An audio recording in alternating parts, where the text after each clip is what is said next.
Assalamualaikum warahmatullahi wabarakatuh. Perkenalkan, nama saya Vicky Aldianto dari program studi D4 Teknik Otomasi NRP 090067. Pada kesempatan kali ini saya akan mendemokan suatu pekerjaan saya pada mata kuliah Praktikum Mobile Computing.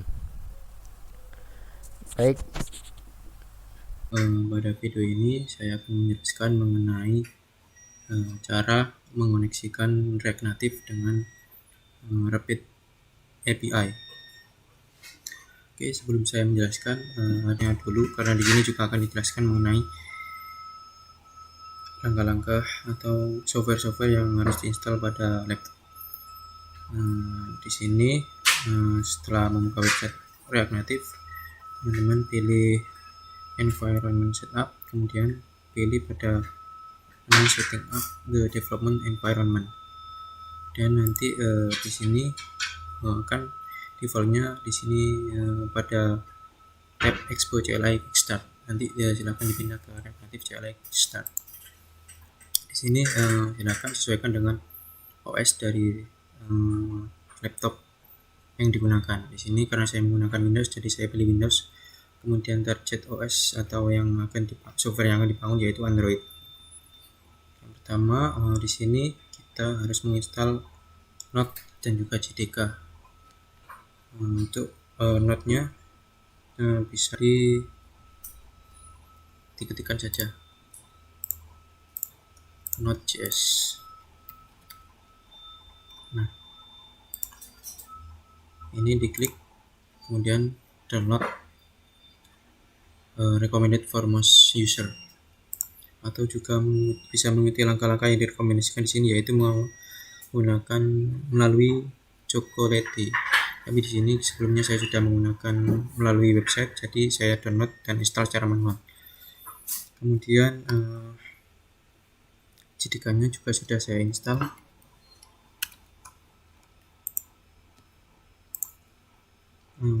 Node.js.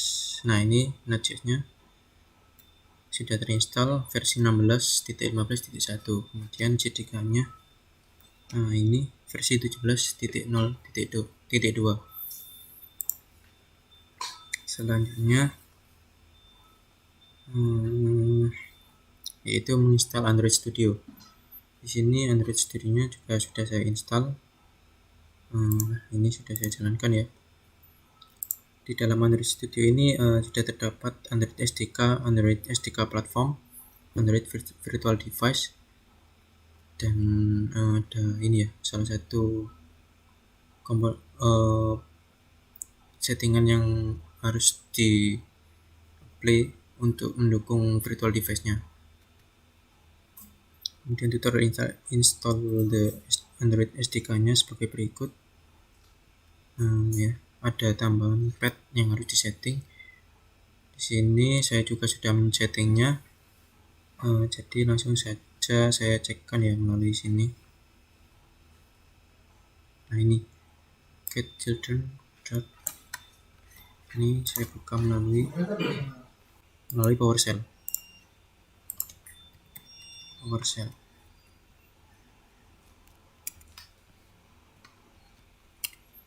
Nah, ini Android Home dari setting, atau juga bisa saya tunjukkan di sini.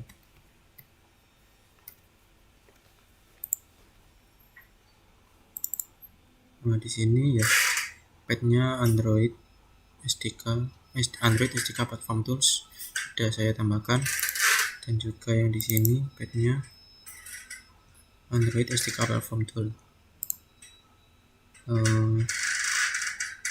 Dan di sini yang di user variable sudah saya tambahkan Android Home. Kemudian untuk pembuatan dilanjut dengan pembuatan project baru ya. Di sini saya tidak menggunakan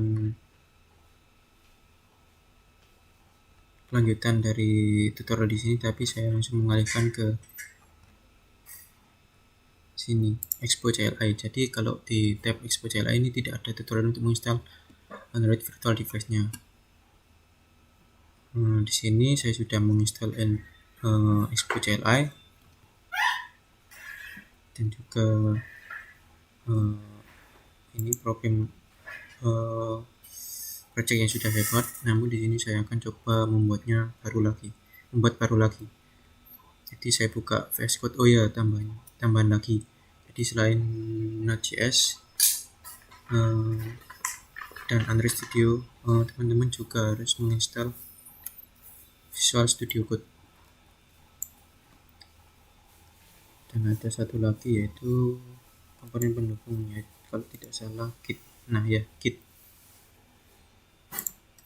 Terminalnya karena tidak bisa pindah ke directory user dari laptop saya gunakan PowerShell saja. PowerShell. Oke, setelah di sini ikuti langkah yang ditentukan di website ini, itu explore init.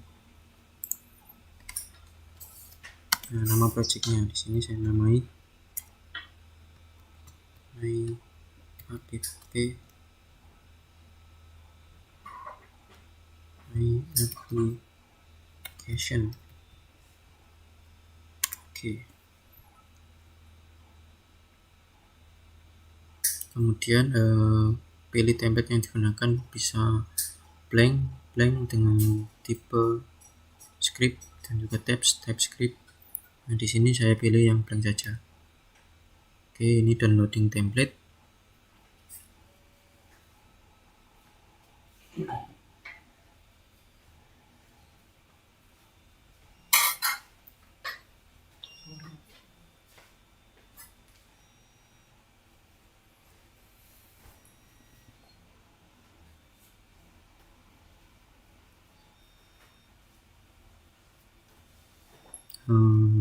Ini masih proses installing JavaScript dependencies.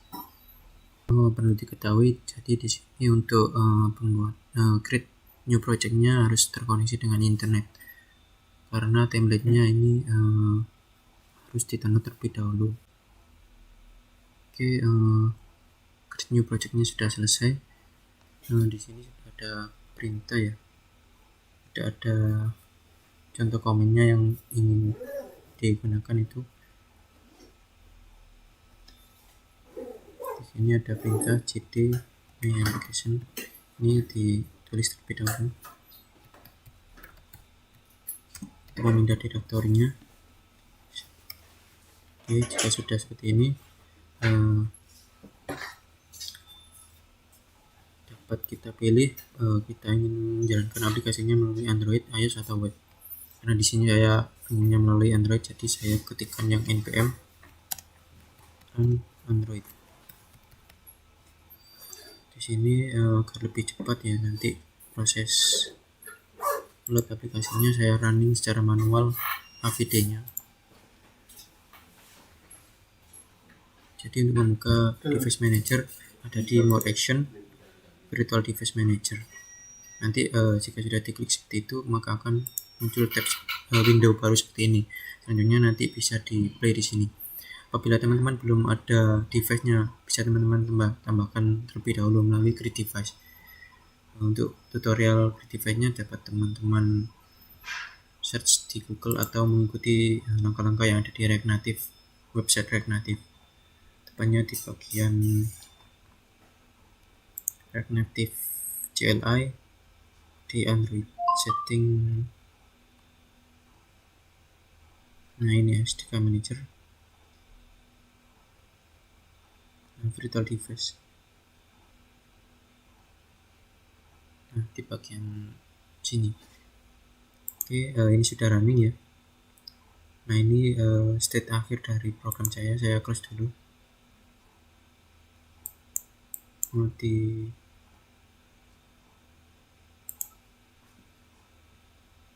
Multitaskingnya oke, sudah saya close semua multitaskingnya. Di sini saya jalankan npm run Android-nya, saya enter.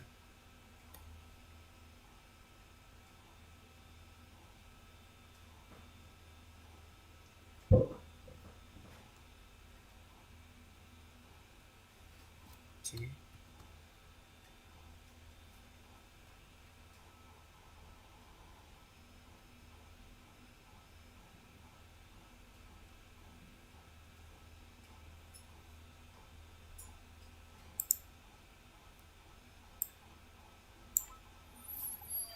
Nah, ini akan running secara otomatis.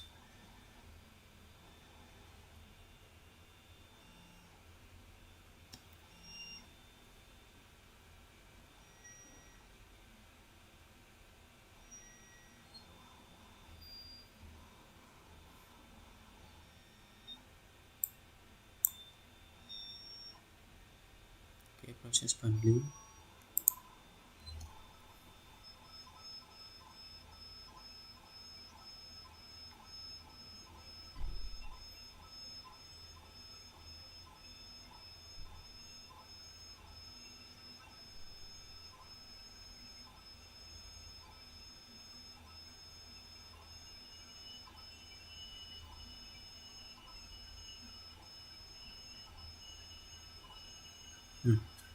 Ini hasil tampilan dari aplikasi React Native-nya.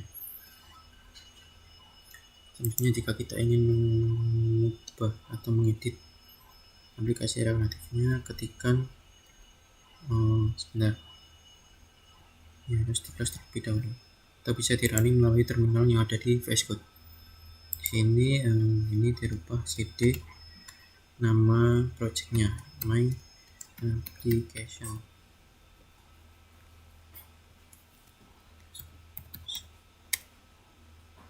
Sebentar.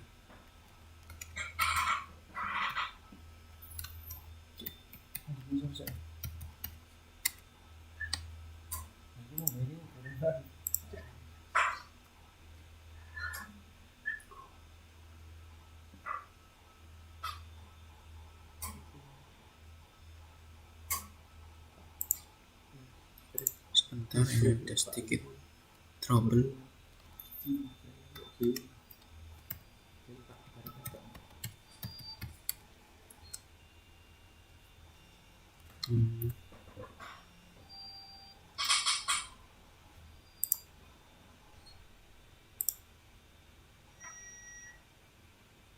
Saya buka melalui sini saja. File, open folder. Lokasi aplikasinya ada di user. Ini user namanya Reza. Saya klik my application, select folder. Yes. Oke, sekarang sudah berpindah ke folder project dari React Native. Terminal, new terminal. Oke, langsung sudah berpindah ya direktorinya ke my application. Di sini diketikkan sudah tidak perlu. Jadi ini yang perlu kita rubah. Yang tampil di aplikasi adalah open up app.js to start working on your app. Kita lihat di Android virtual device-nya sama open up.js to start working on your app. Oke, berikutnya adalah cara connect React Native, aplikasi React Native-nya ke Rapid API. Di sini saya menemukan source code-nya dari internet ya, dari website Rapid API. Nah, ini ya, how to make REST API calls in React Native. Nah, saya menggunakan yang metode fetch. Nah, ini saya jelaskan di VS Code saja. Nah, ini shortcutnya yang paling akhir ya, yang final. Ini di copy, ditempel pada sini, pada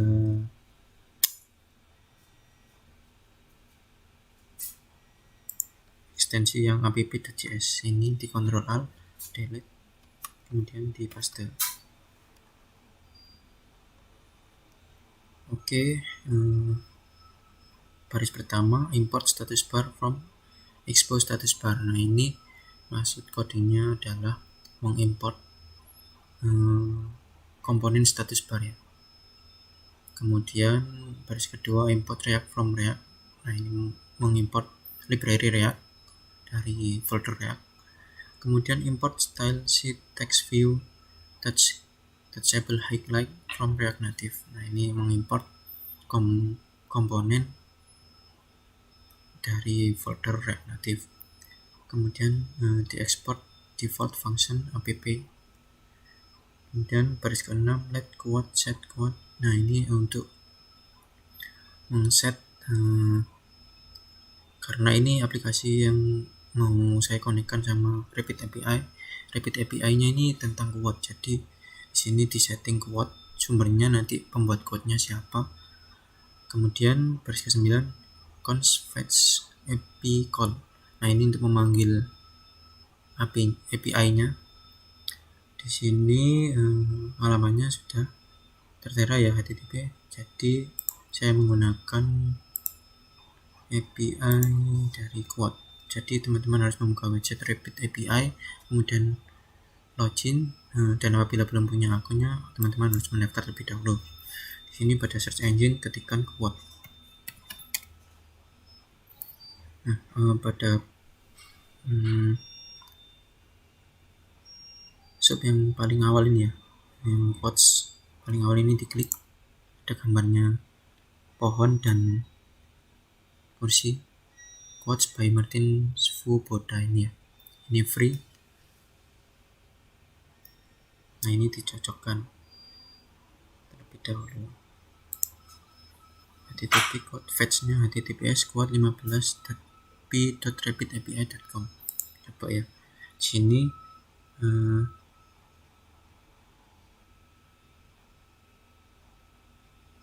sebentar. Nah, ini ya URL-nya, kita cek terlebih dahulu. Nah, API quotes random, benar, sudah benar. Jadi Rapid API yang saya gunakan adalah quotes yang dibuat oleh Martin Svoboda. Kemudian Rapid API host-nya saya cocokkan terlebih dahulu, quotes.p.rapidapi.com. Nah, ini sudah benar. Kemudian ini yang dikosongkan ya. Jadi kemungkinan setiap kali user itu berbeda key Rapid API-nya. Jadi ini saya copy dan saya tempel di bagian sini.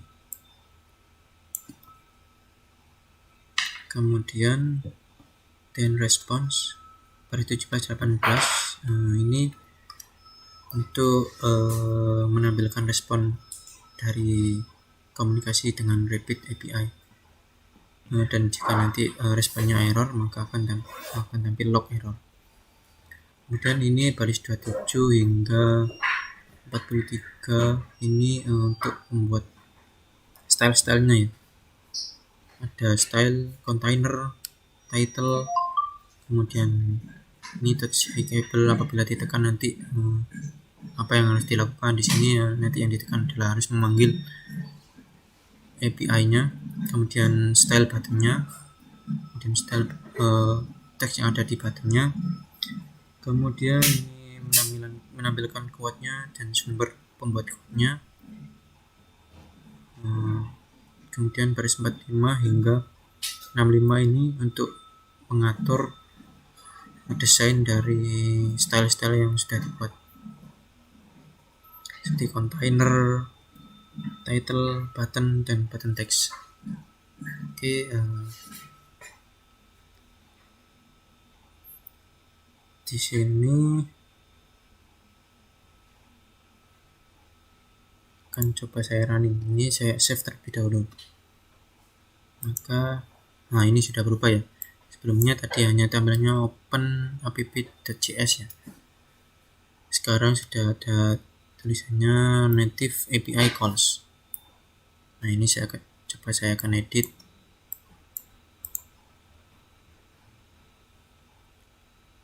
Example with fetch ini saya rubah menjadi request quote. karena judul aplikasinya adalah mencari kuat. Oke, saya save dan otomatis Android virtualnya akan reload aplikasi secara otomatis. Oh, sebentar. Ini saya hapus saja. Jadi yang dirubah tadi adalah ini ya, pada buttonnya request quote. Oke, save.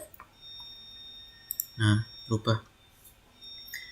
Sekarang coba saya tekan ini ya, request quote-nya. Nah, ini tampil quote-nya. Sumber source-nya adalah George Orwell. Quote-nya adalah political language is designed to make lies sound truthful and more respectable and to give an appearance of solidity to. Kurang jelas ya ini ya, kepotong sepertinya. Jadi seperti itu. Coba saya rubah biar lebih jelas. Ini backgroundnya saya ganti warna putih.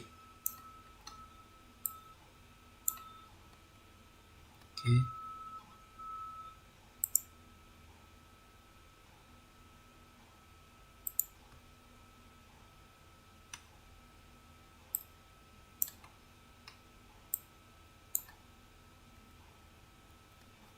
Nah, sudah berubah menjadi warna putih. Kemudian tulisan ininya ya, native API calls. Ini saya rubah warna hitam. Code X hitam. Ya, 000.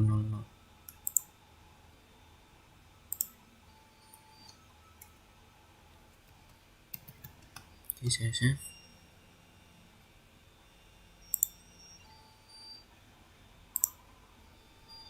Ini salah.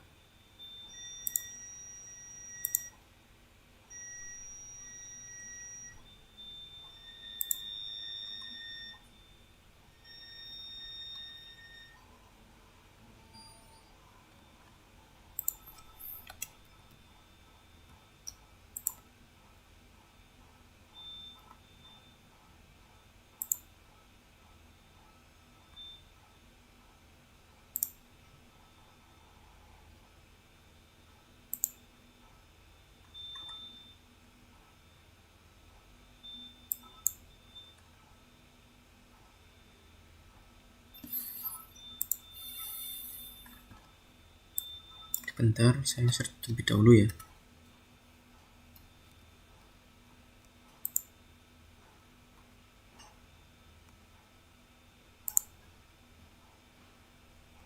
Oke, warna hitam.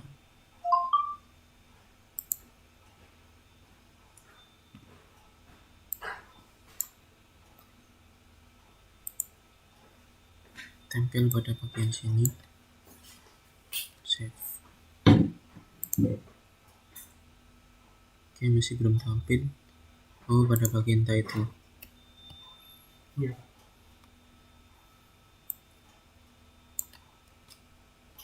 Save. Nah, sudah tampil menjadi warna hitam. Selanjutnya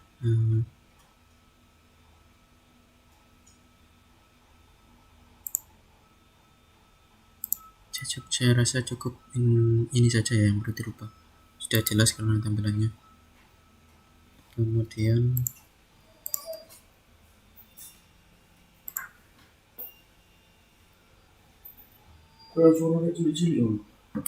mungkin itu saja yang bisa saya jelaskan. Atas kurang lebihnya mohon maaf.